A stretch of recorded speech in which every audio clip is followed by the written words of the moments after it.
Welcome to the Speaking Podcast. You can find all our episodes on speakingpodcast.com. We're also on BitChute and YouTube, Speaking Podcast. I also have the Awakening Podcast, the Meditation Podcast, and the Learn Polish Podcast, and all can be found on roycollin.com. Today, my guest, just overseas from Ireland, even though I'm living in Poland, please welcome Jon Baker. Hi, Roy. Great to be here. Great. So what part of the UK are you from? So I'm down on the south coast in Swanage. So it's just for those of you who don't recognise that, it's just near the Isle of Wight. Okay, very nice. So I always like people to let them introduce. So Jon, you might tell the listeners, who's Jon? So my name is Jon Baker, as I said, and based on the south coast, and I work with introverts and help them to improve their business. More importantly, I work with leaders and managers so that they understand the introverts in their business and they can help them to get more from that. Excellent. And before we go into the introverts, I always like to know, when you were younger, were you the introvert or were you the extrovert? It's funny because at that age, I didn't really understand the whole concept. As I began to understand about introversion, I look back and there's so many things throughout my childhood where I go, yeah, very obviously, always the introvert. I class myself as an ambivert, times introvert, other times extrovert, and it's just the mood I'm in. And I think that's a really important thing, because I think that one of the things I help people to do is to learn tactics. I'm an introvert. I'm not going to change from being an introvert. However, I can learn tactics and other people can learn tactics to help them perform in different ways. And some people would describe that as, I can help them to become an extrovert. Well, they're not actually going to become extroverted, but we can learn tactics that help us perform far much more powerfully in an extrovert-driven world, where people think strange things. I mean, people think speakers are all extroverts and no introverts could be speakers. It's like, oh, okay, go there another moment. I've been at an event because I was invited by a friend and managed to go out with all the speakers. Prior to that, I watched them on stage and was blown away by their skill, and you would be full sure they were all extroverts. We went out, you couldn't have a conversation with them, and they weren't even talking with each other. They were complete introverts. And I was shocked to see that. I just assumed prior to that a person, if they're an extrovert on stage, that's their personality. It's not how it is. Absolutely. I mean, I always remember the first time I did a big stage event. So I was at the NIA in Birmingham, and there's 1,000 or so people in the auditorium, and I'm up on stage. Now, I won't say I wasn't at all nervous, because I think that everybody should be slightly nervous when they go up on stage. Not big nervous, but slightly nervous. And performed great, not a problem at all. Then afterwards, had to meet 2 or 3 of them in the bar, chatting individually. It's like, no, I'm really, really scared. Now I don't like it. Now I feel incredibly uncomfortable. But the stage bit, brilliant. And that's very true for a lot of introverts, funny enough. So you're saying that you kind of have tips and tricks for people. I mean, there is people that are even afraid to get on stage and make a speech. So what can you teach us, Jon? Well, I think the first thing is that introversion and fear of public speaking or getting on stage are 2 very different things. And I think we've got to pull them apart, because I think we've got to deal with them separately. So I can talk a lot about introversion, glossophobia, and the fear of public speaking. I think we've got to deal with that slightly differently. The biggest things I say there is, to me, and I've been coaching people for many, many years, is this idea of just jump out of it, break your comfort zone, jump out of your comfort zone. I think that's a lot of baloney. I think asking somebody to break or jump out of their comfort zone is very, very wrong. I think to stretch your comfort zone slowly and steadily makes a lot more sense. So I would say do it 1 step at a time. What is it that is the fearful part for you? What is creating the problem? Now, I'm going to come back to something which you kind of alluded to a couple of minutes ago. And it really helped me a few years ago. So I was the president of the London region of the Professional Speaking Association.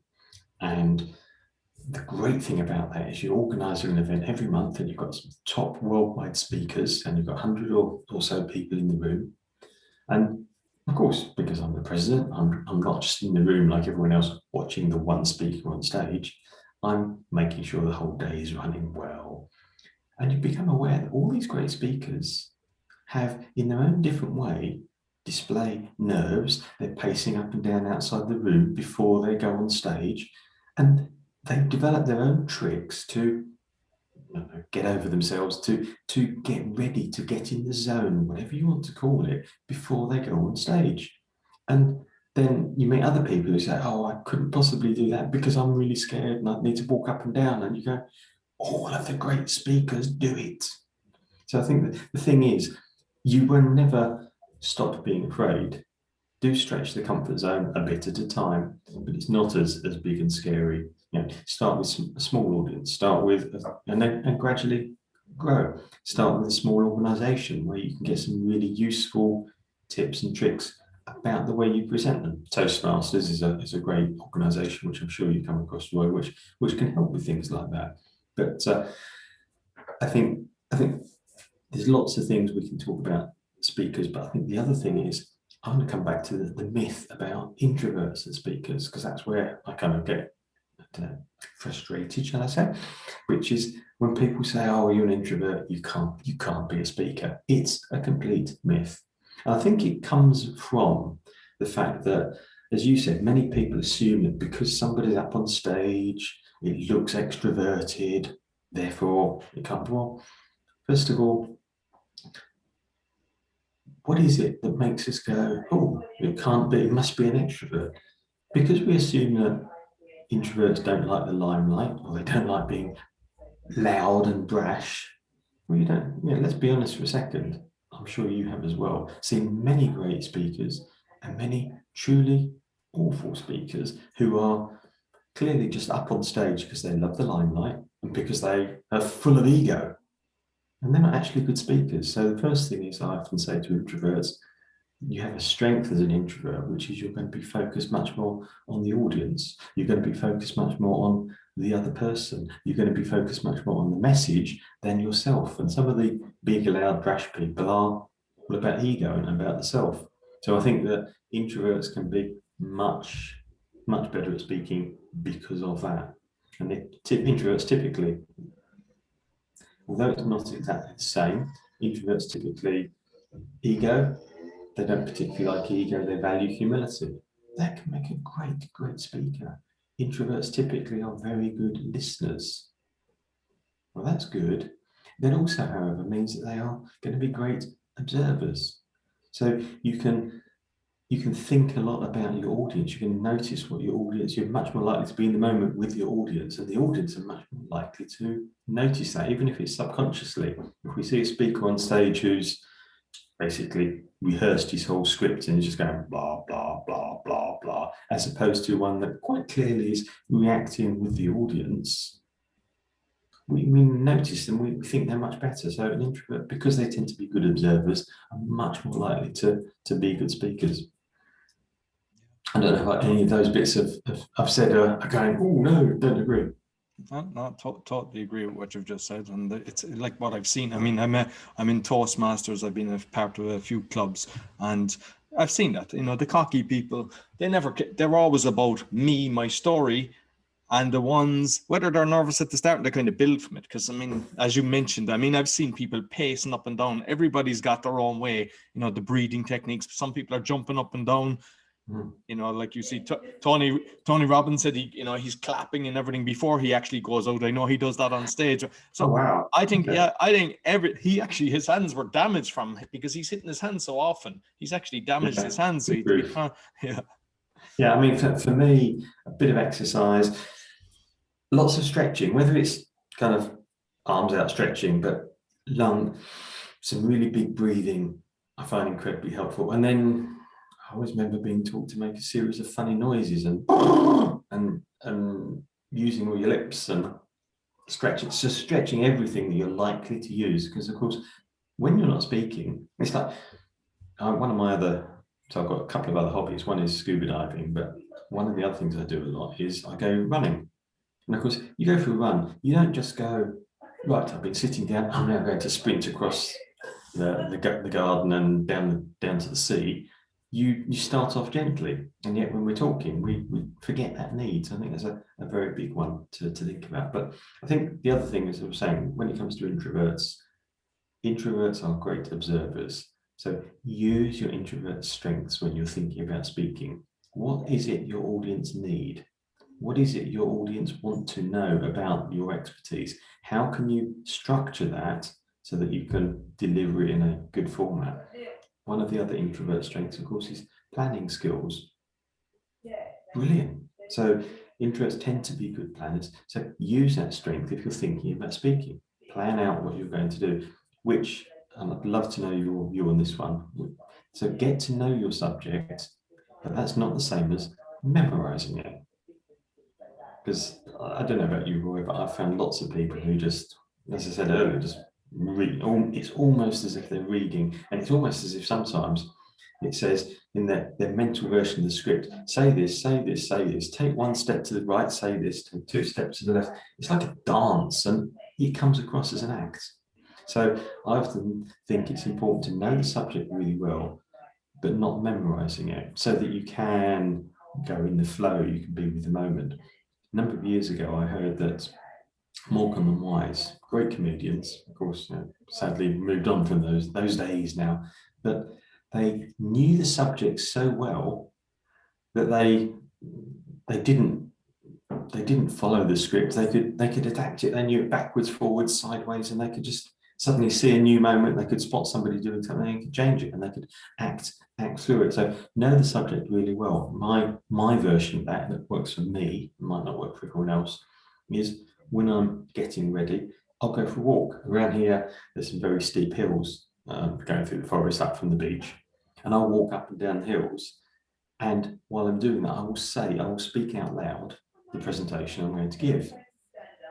A couple of things it does for me. One is I haven't got the notes with me, so I'm not trying to read. It's embedding it in my head. And I suddenly realized that I pick out, because I've said it 3 or 4 times, I pick out some key phrases that I think actually that's a really good phrase. And they quickly become clear. But the other thing is it's making me breathe. Otherwise, you won't get up the hill. Breathe and talk at the same time. And that's similar to being able to project my voice when I'm up on stage. I think the walking to me helps because I've got no notes. I'm actually speaking it. Don't just try and say it in your mind, but get out and talk it. And that helps me to know the subject, but without memorizing all the lines. So I think that one helps me. I don't know if that's something you come across. Yeah, definitely. So what I've seen in competitions, and it kind of annoys me actually in Toastmasters, because they tend to win. They're the people that are totally rehearsed, and they're not really engaging with the audience. They're doing the flick of the hair, they're doing the turn, they're doing the exact expressions. They have it kind of recorded to a T, to the breaths that they're going to take, the pauses they're going to, and to me, a good speaker is somebody that's actually able to pivot as they're speaking. If they see something happen, they can change. It doesn't throw them. And for some reason in the competitions, people don't actually realize that's what a good speaker is. I mean, that's my own view. I don't think a good speaker is a guy that has practiced it. Like I've had plenty of people on, and I mean, it's not that they're not impressive speakers, because they are. But what happens is when you talk to them, they've practiced it 100 times, 200 times. I've often done speeches that I'll write it down, because when I was in some clubs, nobody wanted to speak. So I kind of done a load of speeches. I've done over 100. I got to the DTM in like 3 years. And what I would do is I'd have my title, I'd have my introduction, my bullet points, and my conclusion. But I know the material, and I would make sure. And I'd have people coming up to me 2 years later going, I remember that speech. And that wasn't me, remembering, repeating a speech 100 times. That was me speaking from the heart and connecting with the audience. And, this time something would happen, someone's phone go off, or what, I can always adjust. But I've seen people halfway through their speech, something happens, they panic, or it's like saying the alphabet, they forget a letter, and they start and they go through the whole lot again. And there's nothing more painful if you're in the audience going, this is sad, that the guy has to start, and especially if it's a 7-minute speech and they're 4 minutes in and that happens, it means they're going back to the start again. So I have to listen to 4 minutes again of the exact same thing, because the guy has a strange strategy for remembering his speech. Yeah, I mean, it does. It becomes, as you said, it's more like an act. I'll flip my head to the left, flip my head to the right. And I don't know. I don't find it interesting. So it's strange that some organisations will mark that highly, I guess, is the answer for me. But yeah, I mean, to me, one of the difficult things about the whole last year, where we've been presenting online, has when I'm speaking, I'll notice somebody in the audience do something, or look surprised when I say something, or act, and I can actually just use that point and comment on it. And if something funny happens, I can actually draw on that. But not having that has been the hardest thing about online presentations in my experience. It's like taking the soul out of a body, basically. Yeah, interesting way of looking at it. But no, I think the big tip I would give, as we say, for introverts, is know the subject really well, plan it because you can, because you're good at that, but don't think you have to memorize it. Don't sit there and turn it into some act. Think of, I think you said it, think of the key 3 or 4 messages you want to deliver. Focus on those. What's going to help you to deliver each of those 3 or 4? Now just go with it from there. And okay, so when I initially write a new presentation, yeah, I do tend to write it down, but very quickly I lose all the little bits, and I just come down to 10 bullet points. Now I can go for a walk, and that's when I can develop the presentation further. And like, especially in these crazy times that we're living in, like you've got a beautiful background there, with the plant, and it just looks really good. What have you learned from having to, be obviously doing your training face to face to online? I think for me, as I said, the hard bit has been not being able to draw from the audience, and that's interesting, because when we talk about introverts, we talk about energy, and so hang on, as an introvert, typically I lose energy when I'm with lots of people, but on stage we all absorb some energy from the audience, introverts and extroverts. So the hardest thing has been that one online. I think the big one for me online, the tip I'd go is keep everything as simple as possible. I've seen lots of people get really, really worried about all the technical stuff, and I need this type of camera, I need it here, and I need 27 lights, and I've got to have a green screen. Very often, keeping it very simple makes it far, far easier. And so, yes, it is a real plant, and it's a plant that I happen to like. Sorry. Yeah, keeping it really simple, I think, is the big thing, because there's enough going on when you're presenting that you don't want to also be worrying about all the other stuff around you. And I know that, is it 3 books that you've written? Yeah, so the first one I was involved with writing with my business partner, which was the GoTo Expert, which is about becoming the expert in your particular niche so you can grow a business. The second one, well, the second 2 were written around introversion.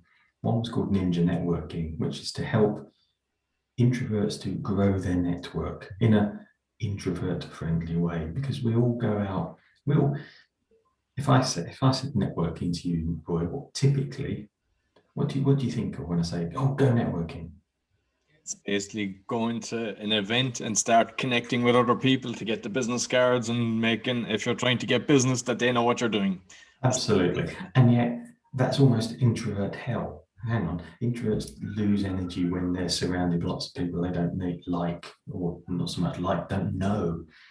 And so, yeah, that's introvert hell. And yet networking is a great way to grow your business. So Ninja Networking is about helping introverts to grow their business in a more introvert-friendly way. And the third book is called Running Meetings That Make Things Happen. And that one came about because many businesses are not fully productive. They're not fully productive because the leaders or the managers don't properly understand introversion. And the big area is the way we run meetings, which, we run a meeting because we want everybody to be engaged. And we run the meeting in such a way that the loud, brash people get to spend all their time talking, and the quiet introverts don't get to say a word, which is ridiculous. So running meetings that make things happen is about running meetings in an introvert-friendly way. We found networking is like, some people, they're like a blackjack dealer with their business cards. They're like, hi, I'm John, ba ba bum, ba ba bum. Hi, I'm Mary, ba ba bum. And I used to always make sometimes I might just spend the whole evening with one. If I had if I met you and we just started connecting, I wouldn't make it my business. Yeah, John, I have to, because people even say, I need to go to the bathroom, I'll come back to you later. And that's their way of actually getting, if I connect with somebody, I build the relationship, and you have so much, because then like you're in contact with that person 10 years later, whereas the guy that's the blackjack dealer probably doesn't connect with anybody, because like somebody's like, I will never remember that guy, but I'll remember the guy that spent the evening with me. We had a nice drink and we had a decent conversation. And a lot of the time I've been at events. I go to, it's A-Fest. I've been at events. It's kind of like twice a year we used to go to different places around the world. And there was one guy, we were talking, I don't know, was it the 5th event? And he says to me, I don't even know what you do. We never discussed business. We just connected as people. And I love that, because I know that if he rings me or I ring him, we're there for each other and we'll help each other. It was never to try and get something out of it. And unfortunately, a lot of people, they go in, what can I get? Same with BNI. I mean, I was involved in BNI. I done very well with BNI because I was always helping people. But there's so many people, they go in there and they're like, what can I get? What can I get? What can I get? Why didn't somebody give me business? Why didn't somebody give me business? And it's just, you need to look at it, always reverse it. The focus is very often the wrong way around. I mean, I love your definition of the blackjack dealer, and I guess we've all seen that. I'm thinking, yeah, I just love that term. But the networking thing is interesting. So there's a ski trip that I go on every year, apart from this year, of course, in crazy times. But it's full of business owners. So that's 50 or 60 business owners. Again, introvert hell. It's like, oh no, I don't want to go networking with all these people. But it's a networking trip, but nobody really talks business at all. By the end of the week, sometimes you've been skiing with somebody all week and you say, so what is it you actually do? And the relationships you get from it. And to me, that's the important thing. Networking is about relationships. And introverts can make relationships as well as extroverts. They do it in a different way, and they tend to have fewer, deeper relationships. So I think focusing on that is absolutely important, which is where the Ninja Networking book came from. Yeah, and just going into kind of the business side of things, then say with a leader, because I mean we see a lot of the time you've got people that are introverts and extroverts, and even whether it's a meeting environment where, unfortunately, a lot of the times you have the extroverts that do all the talking, but they ain't the smartest ones in the room a lot of the times. And also in actually the running of the business and not doing the things, because sometimes you need the introverts to come up, because they tend to be more the deep thinkers from my experience. Yeah, I mean, I wouldn't sit there and say extroverts are not clever, because there's some incredibly clever extroverts. But typically, introverts will be the deeper thinkers, or they're certainly known as the people that think things through much more, which is why in a team you want the energy, the instant creativity and answers that some of the extroverts can give, but you also need to balance that with the deep thinking that the introverts can bring to it, and the reflection the introverts can bring. And that's where many teams and meetings go wrong, because they get dominated by the quick thinking, quick fire extroverts, and the deep thinking bit is missing. And so suddenly the team is herring off in one direction because they haven't considered the other options. And so the results are never as good. Yeah, absolutely. And I know you're also a podcaster, so you might tell us the name of your podcast and what's it about. I would love to. Yeah, it won't be any surprise to know it's about introversion, and it's called Activate Your Introvert, and it's about helping leaders to understand introversion. Excellent. Listen, John, it's been wonderful speaking to you. So how can people get in contact with you? The best way to do that is through my website, which is introvertinbusiness.co.uk. But I'm now on LinkedIn, on Twitter, I'm there. So I'd love to chat to people. Excellent. I'll make sure that I put the links in the podcast description. But listen, it's been wonderful speaking to you, John. Thank you very much. Thanks, Roy. It's been great to talk. Bye-bye. So that's all for the Speaking Podcast. You'll find us on speakingpodcast.com, and we're on BitChute on Speaking Podcast and on YouTube Speaking Podcast. Until next week, take care.